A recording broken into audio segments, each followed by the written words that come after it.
السلام عليكم خوتي.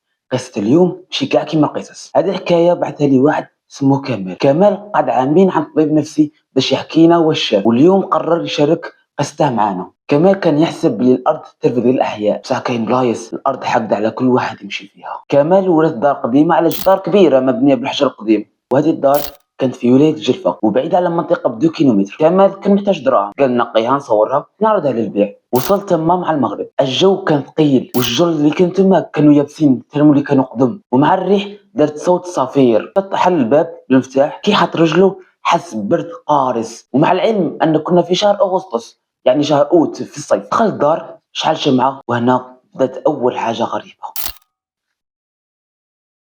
كمال قال بلي شم ريحة بخور قوية كأنه بخور قديم، وريحته كانت كيما تاع المقابر. كمال قرر يطلع الطابق الثاني، والغرف كانوا كامل مغلوقين. قال يتمشى في الطابق الثاني، الباب اللي كان يسكن فيه جدو الله يرحمه نفتح وحده. كمال استغرب، قال هذه الدار في 15 عام واحد مسكنها، شكون راه تما؟ كمال ظن انه كان خاين تما. كمال راح يجري وقلبه قاعد يتخبط. كي راح تما ما لقى والو، بصح شاف حاجه غريبه. راح تلقى المرايات كامل مغطين بغطاء اسود. كمال راح عند هذوك المرايات ونحى غطاء تاع واحد المرايه، شاف وجهه، ولكن شاف من مورا خيال تاع واحد اخر، مراه لابسه بدعيه قديمه كانت واقفه من مورا. دور وجهه. كمال دور وجهه بالخوف وما تلقى والو. كي عاود شاف في المرايه تلقى هذيك الخيال تقرب له اكثر فاكثر، وقعد يبتسم. كمال حب يخرج، صح الباب تاع الغرفه تخبط بجهد. كمال عرف بلي في هذيك الغرفه كاين صوالح ماشي ملاح وانورمال. كمال راح يجري للباب تلقاه مبلح. كي يفتح الباب بكل جهد ما بقاش يفتح الباب، وكي جا يفتح الباب اللوكي تاع الباب تهرس. كي تهرس ما تلقاه ما يدير، لمس في الحيط تلقاه يحرق، كان يسيل منه دم كحل بارد.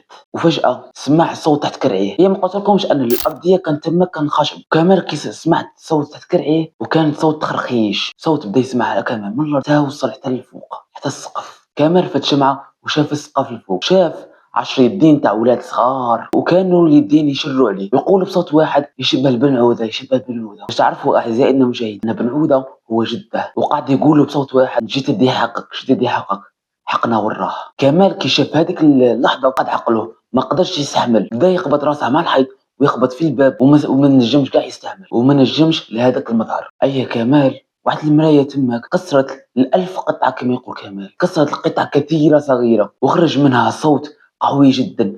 ترموا هذاك الصوت قوي، كمال بدا تخرج من ودنيه الدم، والدم كحل وغامق. وكاين واحد الاذن اليمنى تاعه اللي كانت قريبه هذيك المرايه، الطبله تاع الاذن تاعه فجرت. ترموا اللي كان حس قوي بزاف. وبعدها كمال دار شاف الخيال هذاك جسد قدامه، مراه طويله بزاف توصل للسقف وجهها ممسوح وما عندهاش ملامح وما عندهاش عينين، عندها غير فم ومعمر اسنان حاده كانها اسنان هذيك تاع الخدمي. ولا بدات تقرب ليه وتمشي مشيه عنكبوتيه غريبه بزاف.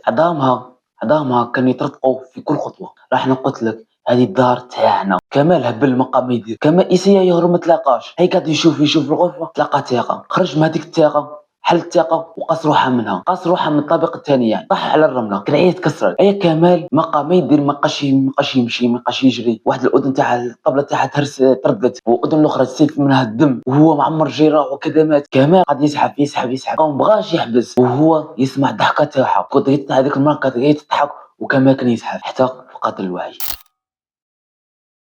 كمال قوى جيران فقد الوعي بعيد على الدار 500 متر. الدار هذيك كانت غريبه بزاف، راحوا لها استكشفوا ما تلقاو والو. صح لابوليس لقاو فيها حاجه خلات الملف ينغلق. لقاو في الغرفه الفوقانيه اللي هي غرفه جد كمال قصر كامل فيها، لقاو اثار تاع اصابع تاع يدين صغار وبين بلي تاع بزوز في السقف. والاغرب لقاو في اللوطو تاع كمال كتبه مكتوبه بالدم كحل: هذه غادي ندو حقنا، الورث مازال ما خلاص، غادي نتلاقوا في دار جديده. وانتم يا شبان كاش واحد عنده دار قديمه تاع ورث ولا تاع جداته؟ ولا كتبتوا رواحكم وما تروحوش وحدكم. هنا انتهى الفيديو، ان شاء الله يكون عجبكم. ما تنسوش الاشتراك في القناه، تعملوا حسابات على الانستغرام. ربي يحفظكم.